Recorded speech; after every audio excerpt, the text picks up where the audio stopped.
क्या आपने कभी सोचा है कि जो कुछ हम देख सकते हैं, महसूस कर सकते हैं या छू सकते हैं, वो सब मिलकर इस विशाल ब्रह्मांड का सिर्फ 5% हिस्सा है। बाकी 95% ब्रह्मांड ऐसा है जो वास्तव में मौजूद है, लेकिन जिसे ना हमारी आंखें देख सकती हैं और ना ही हमारी सबसे एडवांस टेक्नोलॉजी उसे पकड़ पाती है। वैज्ञानिक इसे डार्क एनर्जी और डार्क मैटर कहते हैं। डार्क एनर्जी यूनिवर्स के फैलाव की गति को बढ़ा रही है और डार्क मैटर वो अदृश्य शक्ति है जो आकाश गंगाओं को एक साथ बांध कर रखती है। लेकिन क्या आप जानते हैं, ये रहस्य आज का नहीं है। इसका जिक्र हमारे ग्रंथों में हजारों साल पहले विस्तार से किया गया है। श्रीमद् भागवतम के 5वें स्कंध में बताया गया है कि ये ब्रह्मांड 14 लोकों में विभाजित है। ये 14 लोक किसी इमारत की 14 मंजिलों की तरह हैं। ऊपर के 6 लोक ऊर्ध्व लोक हैं, जहां देवता निवास करते हैं।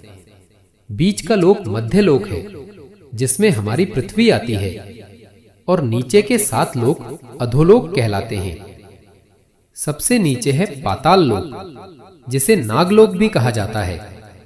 यहाँ वासुकी और उसके समान अनगिनत नाग अपने फणों पर जगमगाते मणि धारण किए रहते हैं, जिनकी रोशनी से पूरा लोक प्रकाशित रहता है।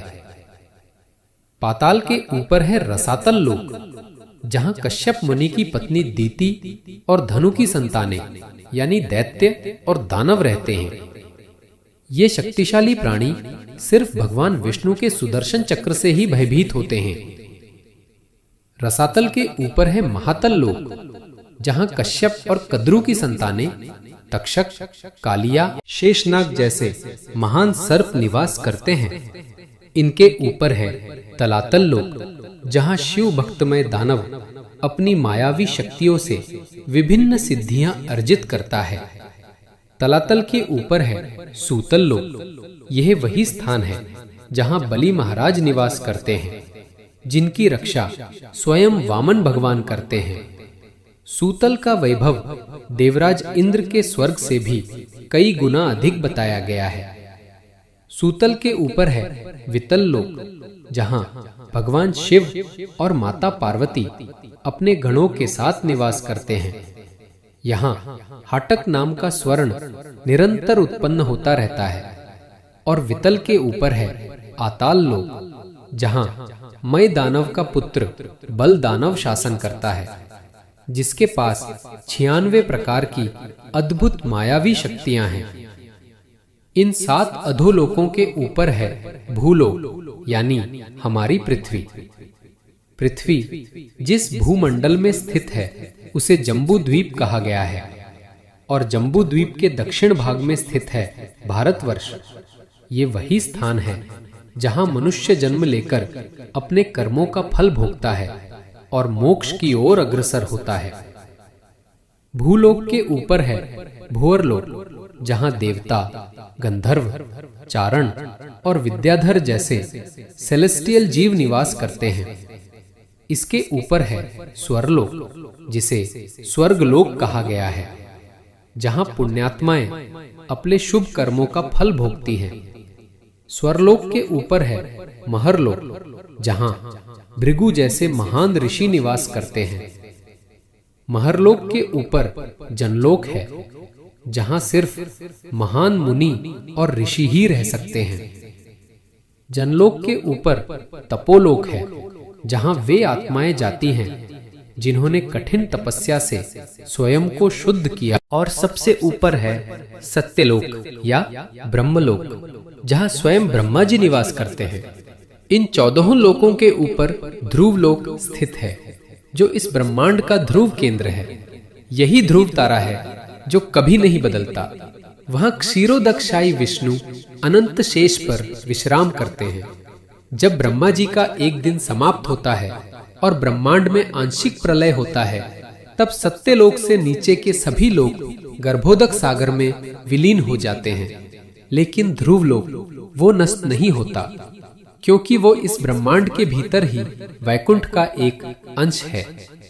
भगवत गीता में भगवान श्री कृष्ण कहते हैं, माया तत्म इदम सर्वम जगद अव्यक्ता मूर्तिना, अर्थात ये समस्त जगत मेरे अदृश्य रूप से व्याप्त है। सभी प्राणी मुझ में स्थित है, पर मैं उनमें नहीं हूं। ये वही 95% ब्रह्मांड है जहां भगवान की उपस्थिति अदृश्य रूप में व्याप्त है। गीता के 15वें अध्याय में श्री कृष्ण कहते हैं, न तद भास्यते सूर्यः न शशांको न पावकः यद गत्वा न निवर्तन्ते तद्धाम परमम मम। वो लोक न सूर्य से प्रकाशित होता है, न चंद्रमा से, न अग्नि से। वहां जाकर आत्मा कभी लौटकर नहीं आती। वही मेरा परम धाम है।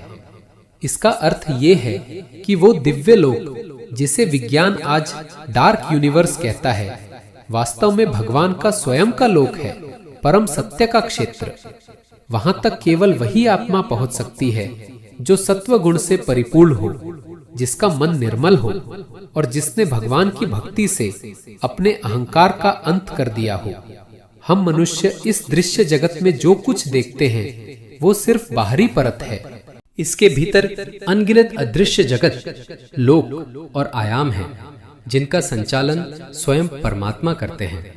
विज्ञान की सीमाएं उपकरणों तक हैं, लेकिन वेद और उपनिषद की दृष्टि चेतना तक जाती है। तो हमें निराश होने की जरूरत नहीं है कि विज्ञान अभी तक ब्रह्मांड का 95% नहीं खोज पाया, क्योंकि जो शास्त्र हजारों वर्ष पहले लिखे गए उनमें उस रहस्य का वर्णन पहले से मौजूद है। ये ब्रह्मांड उतना साधारण नहीं जितना हम समझते हैं। ये भगवान की अनंत लीला का मंच है। इसलिए अपने जीवन का कीमती समय व्यर्थ चिंताओं में नहीं, बल्कि उस शक्ति के चरणों में लगाइए जिसने इस समस्त ब्रह्मांड को रचा है। हर सांस में उसी को स्मरण कीजिए, हर कार्य में उसी की प्रेरणा को खोजिए और अंततः उसी में विलीन हो जाइए। हरे कृष्ण कृष्ण कृष्ण हरे हरे, हरे राम राम राम हरे हरे। जय श्री कृष्ण।